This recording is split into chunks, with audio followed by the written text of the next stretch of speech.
Ciao a tutti ragazzi, come state? Ben ritrovati in questo nuovo video, il video più lungo rispetto a tutti quei video che vi ho portato da ieri notte a 5 minuti fa per me, e voi dove vedrete verso le 4 questo video. Bene, in questo video parleremo del Barcellona e del Siviglia. Il Siviglia che ha bisogno di darsi una svegliata, secondo me,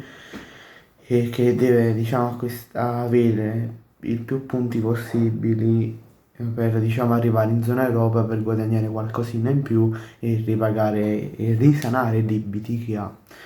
Come abbiamo visto in estate, il Siviglia cercava di avere più soldi per João Sanchez che era in trattativa con Napoli.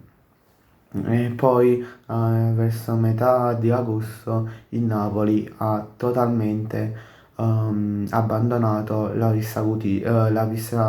Sanchez ed è andato a puntare su Miguel Gutierrez dal Girona.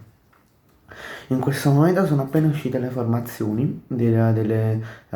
Barcellona, di Siviglia Barcellona, scusate, che il Barcellona vede molte assenze, molti titolari assenti, come Jean Garcia, come Lamine Yamal, che ha un infortunio alle parti intime, dette tra di noi, e che ritornerà per diciamo tra 2 settimane circa, se non mi sbaglio. E poi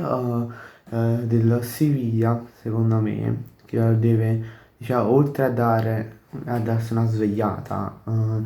deve secondo me fare un cambio proprio generale, cambiare allenatore, cambiare società, e, mettendo diciamo anche proprietari non europei, nel senso proprietari arabi, proprietari americani, proprietari cinesi, in modo che essendo che loro hanno molti soldi, possono pagare i debiti che la squadra ha. E,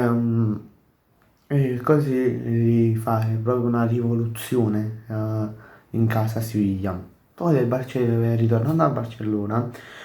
ehm, secondo me è una squadra fortissima, vabbè sì, è fortissima, e che punta a vincere tutto il mondo, tutti i trofei che esistono in Europa, Champions, campionato, Coppa, Supercoppa, che secondo me è un po' contrastato, diciamo, qualche problemino, essendo tutti gli infortuni che ha, e diciamo, questi infortuni possono ehm, contribuire a una perdita di punti in campionato, e anche in Champions, una perdita di qualche partita in Champions. Secondo me, facendo qualche pronostico, il Barcellona arriverà terzo, non rifarà la stagione che ha fatto l'anno scorso, facendo il triplete nazionale. Poi in Champions bisogna vedere, ci